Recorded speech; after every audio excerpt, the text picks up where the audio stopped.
Questions मैंने आपको कहा था कि मैं भी इसके अंदर इंक्लूड कर रहा हूँ। जैसे हम बात करते हैं कलर वाले क्वेश्चंस की, कॉपर ऑक्साइड का जो है ब्लैक कलर आ रहा है, लेड नाइट्रेट जो है ये व्हाइट कलर कंपाउंड है, जिसको गर्म करने पर हमें क्या मिल रहा होता है, लेड ऑक्साइड, जो क्या होता है जनरली येलो। तो ऐसे क्वेश्चंस भी हमने कर लिए हैं। एक सोडियम सल्फेट या पोटेशियम सल्फेट, इनको हम बेरियम क्लोराइड से रिएक्ट करवाते हैं तो फिर हमें क्या मिलता है जनरली, यहाँ पर एक तो मिलता है सोडियम क्लोराइड और साथ में मिलता है बेरियम सल्फेट। तो ये होता है वाइट पीपीटी। इस चीज़ का अच्छे से ध्यान रखना है, इसके ऊपर क्वेश्चंस काफ़ी बनते हैं। अगर हम बात करें यहाँ पर चैप्टर वाइज के कुछ और ऐसे क्वेश्चंस जो इंक्लूडेड होते हैं, तो आपको बहुत अच्छे से ध्यान रखना है कि चैप्टर 1 में जितने भी कलर वाले क्वेश्चंस हैं, कलर गैसेस हैं, वो अच्छी तरीके से कर लेना।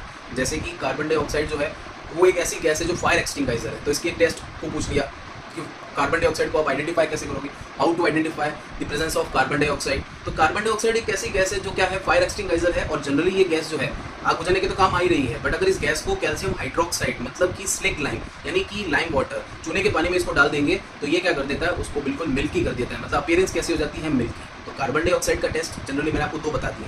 ऐसे ही हाइड्रोजन गैस क्या होती है, फ्लेमेबल होती है। पॉप साउंड के साथ में क्या होता है, इसका साउंड होता है, इसकी फटने का मतलब कि जो बर्निंग होती है वो किस टाइप की होती है, पॉप साउंड के साथ में जलती है। ठीक है। सल्फर डाइऑक्साइड के लिए हम बात कर सकते हैं कि जो सड़े हुए अंडे कैसे होते हैं वैसे एकदम से गंदी सी बदबू आएगी। और अगर हम बात करें नाइट्रोजन डाइऑक्साइड की, तो ब्राउन कलर्ड गैस है। तो गैसेस जितनी भी हैं उनके बारे में दिमाग में रखना है, कैरेक्टरिस्टिक्स के बारे में दिमाग में रखना है। Chapter 2 acid base and salt में जितने भी सॉल्ट हैं, सारे सॉल्ट के केमिकल फॉर्मूलाज, उनके केमिकल मतलब उनके यूजेज, उनकी प्रिपरेशन मेथड यानी इक्वेशंस याद कर लेना। चैप्टर 3 में मेटलर्जी का पोर्शन प्रॉपर वेटेज रखता है, वहाँ से क्वेश्चंस बनते हैं, वो भी अच्छे से पढ़ लें। कार्बन का जो IUPAC नोमेनक्लेचर है उसमें कुछ रूल्स ध्यान रखें। आपके सामने कार्बन के कोई भी कंपाउंड का नाम आ जाए तो उससे आप स्ट्रक्चर भी बना पाओ, और अगर स्ट्रक्चर आ जाए तो नाम लिख पाओ। तो IUPAC के कुछ रूल्स हैं जो आपको मैं बता सकता हूँ, आप नोट्स में भी देख सकते हैं, वहाँ से याद कर लेना, याद रखना, भूलना नहीं है। 5 चैप्टर जो है वो बहुत ज़्यादा जरूरी है, क्योंकि उसके अंदर आपका वेटेज भी ज़्यादा है और बहुत सारे 4 सेगमेंट हैं। न्यूट्रिशन यानी कि खाना पीना, सांस लेते हैं, अंदर की तरफ हमारे सर्कुलेशन होता है, और इतना कुछ अंदर जाता है तो एक्सक्रिएट भी होता है। तो बहुत सारे क्वेश्चन जो है वो एक्सक्रिएशन से और सर्कुलेटरी सिस्टम से ज़्यादा आ रहा है। 6 चैप्टर कंट्रोल एंड कोऑर्डिनेशन, जिसमें ब्रेन की जो इन्फॉर्मेशन है, ब्रेन का जो वजन है यानी अप्रॉक्स 1400 ग्राम 1500 ग्राम वेरी करता है, ये है। उसकी जो मेम्ब्रेन्स होती है, मेम्ब्रेन्स कौन सी होती है, एक ब्रेन के ऊपर 3 मेम्ब्रेन होती है। ऊपर होती है ड्यूरा मैटर, देन उसके बाद एरेक्नॉइड, उसके बाद में होती है पाया मैटर। तो याद रखने का तरीका क्या है, डेप्थ। जैसे जैसे हम नीचे जाते हैं डेप्थ में, तो इसमें भी क्या है, डेप्थ। सबसे बाहर वाली ड्यूरा मैटर, एरेक्नॉइड एंड पाया मैटर, और अंदर होता है ब्रेन। तो ये जो मेम्ब्रेन्स होती है, इन मेम्ब्रेन्स के बीच में भी क्या होता है, एक फ्लूइड होता है, और वो फ्लूइड क्या होता है, CSF। CSF mean cerebrospinal fluid. इसके भी 2 फंक्शन होते हैं। एक तो ये ब्रेन को क्या करता है, लाइट वेट करता है, यानी 1400 ग्राम का जो ब्रेन है हमारा, वो हमें सिर्फ और सिर्फ 140 ग्राम फील होता है, मतलब 10 गुना कम, 10 टाइम्स क्या कर देता है, उसको लेस कर देता है वेट को। दूसरा इसका फंक्शन क्या होता है, ये हमारे ब्रेन को शॉक प्रूफ बनाता है, मतलब कभी भी झटका लगता है तो नॉर्मल झटके हमें हमारे ब्रेन तक दिक्कत नहीं करते हैं, बड़ा झटका लगता है तो हमारे ब्रेन तक अफेक्ट होता है। तो कुछ हद तक हमारे जो ब्रेन को जो शॉक्स लगते हैं, उन शॉक को क्या कर लेता है, ये एब्जॉर्ब कर लेता है, यानी एक शॉक प्रूफ बनाता है। तो 2 फंक्शंस के याद होने चाहिए, क्वेश्चंस पूछ लेते हैं आपसे।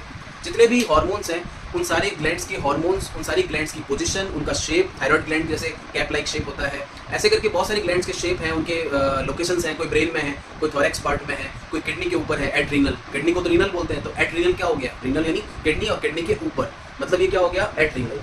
ऐसे अगर देखें तो इसके आगे नेक्स्ट आपके चैप्टर 7 रिप्रोडक्शन में एसेक्सुअल, मैंने जैसे थोड़ी देर पहले बताया, एसेक्सुअल रिप्रोडक्शन के अलग अलग मेथड हैं, उनके नाम और थोड़ा बहुत एक लाइन में उसमें डेफिनेशन अगर हम डिफाइन कर ले तो बहुत ही अच्छा है, भी आएगा।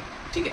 इसके बाद हम बात करें तो प्लांट्स और ह्यूमन बीइंग के लिए ये जो मैंने देखा है पिछले सालों में, इसके लेबल डायग्राम बहुत ज़्यादा पूछते हैं। यानी अगर आपको क्या करना है, एक मिनट, अगर आपको बनाना है रिप्रोडक्शन के डायग्राम में तो सिंपल सी बात है, उसके लिए इजी वाला डायग्राम क्या बना सकते हैं, एक फ्लावर का डायग्राम बनाना है तो आप क्या करोगे, इस तरीके से बीच में से ये ऐसी स्ट्रक्चर बनाई, ये हमने एक हेलिक्स कोरोला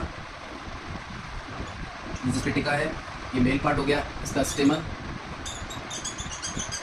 ये हो गया कैलिक्स, ये हो गया कोरोला, और ये जो बीच वाला पार्ट दिख रहा है यहाँ पर ये हो जाएगा ओव्यूल, और ये हो जाएगा आपका पूरा का पूरा ऊपर वाला पार्ट हो जाएगा स्टिग्मा, नीचे ये वाला पार्ट हो जाएगा थैलेमस।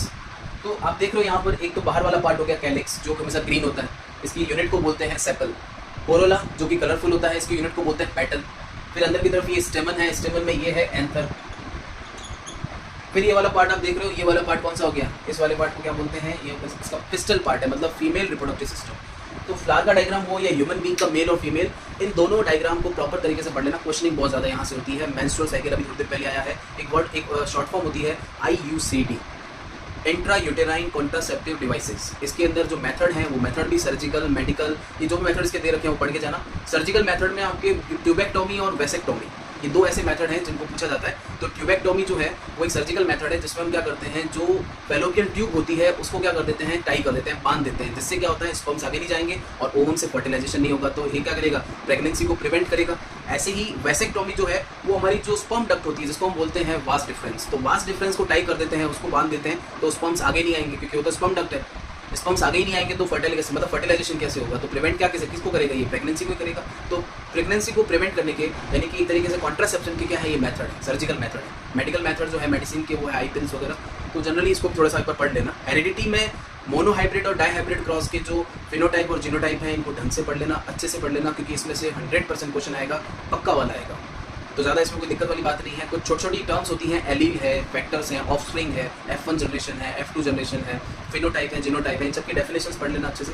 नेक्स्ट अगर लाइट चैप्टर पे आते हैं तो लाइट चैप्टर अगर हमारा देखा जाए तो वेटेज वाइज भी ज़्यादा है और उसमें न्यूमेरिकल्स भी अच्छे बनते हैं। बट मेरी एक पर्सनल एडवाइस है कि जितने भी रे डायग्राम्स हैं उन सारे रे डायग्राम्स को अच्छी तरीके से पूरा बना के ढंग से देख लेना, क्योंकि कोई भी न्यूमेरिकल क्वेश्चन आ गया तो वो भी किस पे डिपेंड होगा, आपके रे डायग्राम पर। अगर न्यूमेरिकल क्वेश्चन में आपसे कह दिया कि आपका ऑब्जेक्ट जो है वो 8 मीटर की डिस्टेंस पर है, ठीक है, और उस मिरर का या लेंस का जो फोकल लेंथ है वो है 6 मीटर, तो आप समझ जाओगे जिसकी फोकल लेंथ 6 है उसका सेंटर ऑफ कर्वेचर उसका डबल होगा। मतलब कि जो फोकल लेंथ 6 रख रहा है उसकी फोकल लेंथ कितनी, सेंटर ऑफ कर्वेचर डबल होगा, यानी कि 12 होगा। और आपका ऑब्जेक्ट कहाँ पड़ा है, 8 पर, तो 6 और 12 के बीच में है, तो केस समझ में आ जाएगा कि ये जो चीज़ बननी है ये beyond the centre of curvature ही बननी है, और अगर लेंस है तो बियॉन्ड 2f2 बननी है। तो केस अपने को समझ में आ रखे होते हैं, तो न्यूमेरिकल को भी हम वेरीफाई कर सकते हैं कि हम गलत जा रहे हैं सही जा रहे हैं। तो रे डायग्राम्स में जो रखना और न्यूमेरिकल की प्रैक्टिस कर लेना।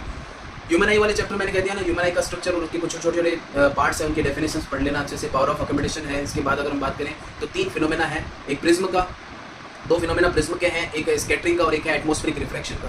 प्रिज्म के फिनोमेना में हमने क्या देखा है कि एक तो उसका रिफ्रैक्शन कैसे हो रहा है प्रिज्म से, और दूसरा डिस्पर्सन ऑफ लाइट। देखो व्हाइट लाइट का डिस्पर्सन होता है तो उसमें कितने कलर आते हैं, 7 कलर आते हैं। तो ध्यान रखना इस चीज़ का कि ये प्रिज्म है, तो पहला आप जो है इसका डाइवर्जन बताओगे यहाँ पर, और फिर दूसरा बताओगे ऐसे।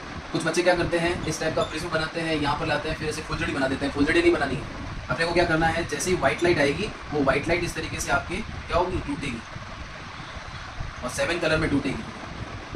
1 2 3 4 5 6 7, V यहाँ पर होगा, R यहाँ पर होगा। विबग्योर होता है ना, dispersion of white light into 7 colours. तो पहला होता है वॉयलेट और आखिरी होता है रेड। तो विबग्योर में नीचे V रहेगा, ऊपर R रहेगा। ऐसा कोई डायग्राम आ जाए तो अच्छी तरीके से लेबल करना है। इसके बाद में एटमॉस्फेरिक रिफ्लेक्शन की भी 2 फिनोमेना है, जिसमें आप देखते हो ट्विंकलिंग ऑफ स्टार और ये, और स्कैटरिंग वाले में टिंडल इफेक्ट वगैरह, इसको ढंग से थोड़ा पढ़ लेना। नेक्स्ट हम बात करते हैं इलेक्ट्रिसिटी की। इलेक्ट्रिसिटी में बहुत सारे फॉर्मुलाज हैं, कुछ मैंने अभी डिस्कस किए थे, कुछ आपको नोट्स में दे रखे हैं। उन सारे फॉर्मुलाज को अच्छे से कर लेना, डेरिवेशन अच्छे से कर लेना, और पीछे के जो क्वेश्चन हैं वो बहुत मोस्ट इंपॉर्टेंट है, अच्छे से करके जाना। कई बार ऐसा क्वेश्चन आता है कि 6 ओम के या 4 ओम के इतने रेजिस्टेंस हैं और वो कनेक्टेड है सीरीज में, पैरेलल में, तो करंट की वैल्यू कितनी होगी, टोटल रेजिस्टेंस कितना होगा। या कई बार ऐसे क्वेश्चन आते हैं कि आपके पास 5 ओम के 5 रेजिस्टेंस हैं और इनको अगर हमने सीरीज में कनेक्ट किया तो क्या होगा। या कई बार ऐसे क्वेश्चन आते हैं कि लीस्ट वैल्यू और मैक्स वैल्यू बताओ। तो सीरीज में कभी भी कोई रेजिस्टेंस कनेक्ट होता है तो उसकी मैक्सिमम वैल्यू आती है, क्योंकि डायरेक्ट प्लस होता है, और पैरेलली अगर कोई चीज़ कनेक्ट हो रही है तो उसमें वैल्यू हमेशा लीस्ट आएगी। समझ रहे हो ना मेरी बात को। तो यहाँ पर सीरीज और पैरेलल का फॉर्मूला लगा के सॉल्यूशन करेंगे। देन इसके बाद मैग्नेटिक इफेक्ट में सोलेनॉइड वगैरह मैंने अभी जस्ट डिस्कस कर ही दिया है। 13 चैप्टर आर एनवायरमेंट है, बहुत ही ईजी सा है। उसके अंदर तो कुछ फिनोमेना है जिसको ढंग से पढ़ लेना, बाकी अपने लेवल पे आप आंसर कर सकते हो।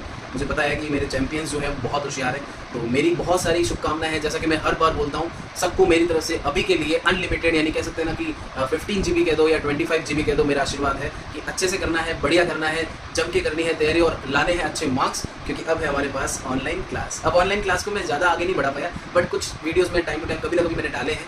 तो आप लोगों को मेरी तरफ से ऑल द बेस्ट है। हम जो भी सोच रहे हैं कि हमारा ये बच्चा इतने परसेंटेज ले आएगा, ये बच्चा, मैं चाहता हूँ कि मेरे सारे बच्चे जो हैं वो कम से कम 70% से तो ऊपर रहे।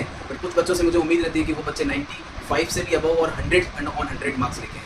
तो ऑल द बेस्ट, अच्छे से करना है, डू योर बेस्ट। और उसके अंदर एक चीज़ का बहुत ध्यान रखना है, देखो मुझे बार बार बोलना पड़ रहा है, आपके क्वेश्चंस के जो आंसर्स हैं वो प्रिसाइज होने चाहिए और प्रॉपर होने चाहिए, डायग्राम नीट एंड क्लीन होना चाहिए, और काम भी बहुत अच्छे से होना। मार्क्स तो मिलेंगे, कहाँ जाएंगे, हम छीन के ले आएंगे। ठीक है, फिर से once again all the best, अच्छे से करना है, डू योर बेस्ट, शानदार करना है।